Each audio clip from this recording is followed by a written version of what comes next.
Mais le prince de Montpensier l'en empêcha et emmena Chaban à Champigny en s'y en allant avec sa femme. Le comte, ayant l'esprit fort doux et fort agréable, gagna bientôt l'estime de la princesse de Montpensier. Et en peu de temps, elle n'eut pas moins de confiance et d'amitié pour lui qu'en avait le prince, son mari. Chaban, de son côté, regardait avec admiration tant de beauté, d'esprit et de vertu qui paraissaient en cette jeune princesse. Et se servant de l'amitié qu'elle lui témoignait pour lui inspirer des sentiments d'une vertu extraordinaire et digne de la grandeur de sa naissance, il la rendit en peu de temps une des personnes du monde les plus achevées. Le prince étant revenu à la cour, où la continuation de la guerre l'appelait, le comte demeura seul avec la princesse et continua d'avoir pour elle un respect et une amitié proportionnés à sa qualité et à son mérite.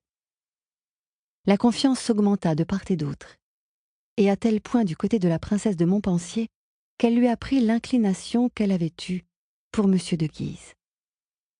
Mais elle lui apprit aussi en même temps qu'elle était presque éteinte, et qu'il ne lui en restait que ce qui était nécessaire pour défendre l'entrée de son cœur à une autre inclination, et que, la vertu se joignant à ce reste d'impression, elle n'était capable que d'avoir du mépris pour ceux qui oseraient avoir de l'amour pour elle. Le comte, qui connaissait la sincérité de cette belle princesse, et qui lui voyait d'ailleurs des dispositions si opposées à la faiblesse de la galanterie, ne douta point de la vérité de ses paroles, et néanmoins il ne put se défendre de tant de charmes qu'il voyait tous les jours de si près. Il devint passionnément amoureux de cette princesse. Et quelque honte qu'il trouva à se laisser surmonter, il fallut céder et l'aimer de la plus violente et de la plus sincère passion qui fut jamais. S'il ne fut pas maître de son cœur, il le fut de ses actions. Le changement de son âme n'en apporta point dans sa conduite, et personne ne soupçonna son amour. Il prit un soin exact, pendant une année entière, de le cacher à la princesse, et il crut qu'il aurait toujours le même désir de le lui cacher. L'amour fit en lui ce qu'il fait en tous les autres. Il lui donna l'envie de parler.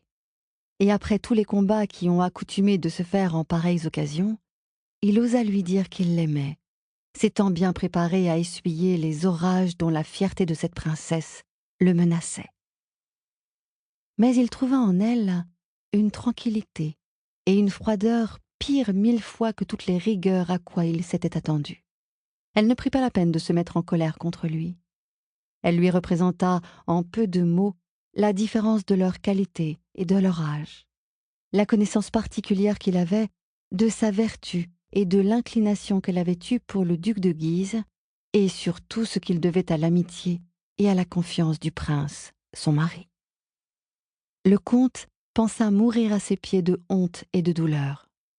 Elle tâcha de le consoler en l'assurant qu'elle ne se souviendrait jamais de ce qu'il venait de lui dire, qu'elle ne se persuaderait jamais une chose qui lui était si désavantageuse et qu'elle ne le regarderait jamais que comme son meilleur ami. Ces assurances consolèrent le comte, comme on se le peut imaginer. Il sentit le mépris des paroles de la princesse dans toute leur étendue, et le lendemain, la revoyant avec visage aussi ouvert que de coutume, son affliction en redoubla de la moitié. Le procédé de la princesse ne la diminua pas. Elle vécut avec lui avec la même bonté qu'elle avait accoutumée. Elle lui reparla, quand l'occasion en fit naître le discours, de l'inclination qu'elle avait eue pour le duc de Guise. Et la renommée commençant alors à publier les grandes qualités qui paraissaient en ce prince, elle lui avoua qu'elle en sentait de la joie, et qu'elle était bien aise de voir qu'il méritait les sentiments qu'elle avait eus pour lui. Toutes ces marques de confiance, qui avaient été si chères au comte, lui devinrent insupportables. Il n'osait pourtant le témoigner à la princesse, quoiqu'il osât bien la faire souvenir quelquefois de ce qu'il avait eu la hardiesse de lui dire. Après 2 années d'absence, la paix étant faite, le prince de Montpensier revint trouver la princesse, sa femme, tout couvert de la gloire qu'il avait acquise au siège de Paris et à la bataille de Saint-Denis. Il fut surpris de voir la beauté de cette princesse dans une si grande perfection, et par le sentiment d'une jalousie qui lui était naturelle, il en eut quelque chagrin, prévoyant bien qu'il ne serait pas seul à la trouver belle. Il eut beaucoup de joie de revoir le comte de Chabannes, pour qui son amitié n'était point diminuée. Il lui demanda confidemment des nouvelles de l'esprit et de l'humeur de sa femme, qui lui était quasi une personne inconnue, par le peu de temps qu'il avait demeuré avec elle. Le comte, avec une sincérité aussi exacte que s'il n'eût point été amoureux, dit au prince tout ce qu'il connaissait en cette princesse capable de la lui faire aimer. Et il avertit aussi madame de Montpensier de toutes les choses qu'elle devait faire pour achever de gagner le cœur et l'estime de son mari.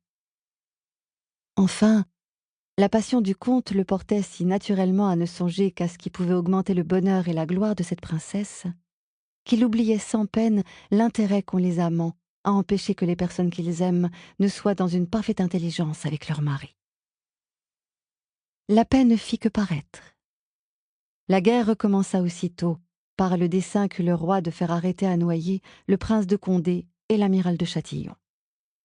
Et ce dessein ayant été découvert, l'on commença de nouveau les préparatifs de la guerre, et le prince de Montpensier fut contraint de quitter sa femme pour se rendre où son devoir l'appelait. Chabannes le suivit à la cour, s'étant entièrement justifié auprès de la reine. Ce ne fut pas sans une douleur extrême qu'il quitta la princesse, qui, de son côté, demeura fort triste des périls où la guerre allait exposer son mari. Les chefs des Huguenots s'étaient retirés à La Rochelle.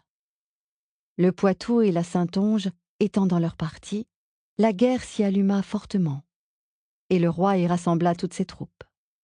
Le duc d'Anjou, son frère, qui fut depuis Henri III, y acquit beaucoup de gloire par plusieurs belles actions, et entre autres par la bataille de Jarnac, où le prince de Condé fut tué. Ce fut dans cette guerre que le duc de Guise commença à avoir des emplois considérables, et à faire connaître qu'il passait de beaucoup les grandes espérances qu'on avait conçues de lui. Le prince de Montpensier, qui le haïssait, et comme son ennemi particulier, et comme celui de sa maison, ne voyait qu'avec peine la gloire de ce duc, aussi bien que l'amitié que lui témoignait le duc d'Anjou. Après que les deux armées se furent fatiguées par beaucoup de petits combats, d'un commun consentement, on licencia les troupes pour quelque temps. Le duc d'Anjou demeura à Loches, pour donner ordre à toutes les places qui eussent pu être attaquées. Le duc de Guise y demeura avec lui, et le prince de Montpensier, accompagné du comte de Chabannes, s'en retourna à Champigny, qui n'était pas fort éloigné de là. Le duc d'Anjou allait souvent visiter les places qu'il faisait fortifier. Un jour qu'il revenait à Loches par un chemin peu connu de ceux de sa suite, le duc de Guise, qui se vantait de le savoir, se mit à la tête de la troupe pour servir de guide. Mais après avoir marché quelque temps, il s'égara et se trouva sur le bord d'une petite rivière qu'il ne reconnut pas lui-même. Le duc d'Anjou lui fit la guerre de les avoir si mal conduits, et étant arrêtés en ce lieu, aussi disposés à la joie qu'ont accoutumé de l'être de jeunes princes, ils aperçurent un petit bateau qui était arrêté au milieu de la rivière. Et comme elle n'était pas large, ils distinguèrent aisément dans ce bateau 3 ou 4 femmes, et une, entre autres, qui leur sembla fort belle, qui était habillée magnifiquement, et qui regardait avec attention 2 hommes qui pêchaient auprès d'elle. Cette aventure donna une nouvelle joie à ces jeunes princes et à tous ceux de leur suite. Elle leur parut une chose de roman. Les uns disaient au duc de Guise qu'il les avait égarés exprès pour leur faire voir cette belle personne. Les autres, qu'il fallait, après ce qu'avait fait le hasard, qu'il en devint amoureux. Et le duc d'Anjou soutenait que c'était lui qui devait être son amant. Enfin, voulant pousser l'aventure à bout, ils firent avancer dans la rivière de leurs gens à cheval, le plus avant qu'à ce put, pour crier à cette dame que c'était Monsieur d'Anjou qui eût bien voulu passer de l'autre côté de l'eau et qui priait qu'on le vînt prendre. Cette dame, qui était la princesse de Montpensier, entendant dire que le duc d'Anjou était là, et ne doutant point à la quantité des gens qu'elle voyait au bord de l'eau que ce ne fût lui, fit avancer son bateau pour aller du côté où il était. Sa bonne mine le lui fit bientôt distinguer des autres, mais elle distingua encore plus tôt le duc de Guise. Sa vue lui apporta un trouble qui la fit un peu rougir, et qui la fit paraître aux yeux de ses princes Para seguir escuchando este audiolibro gratuitamente, haz clic en el enlace de la descripción y podrás escucharlo completo sin coste gracias a la prueba de 30 días de Audible.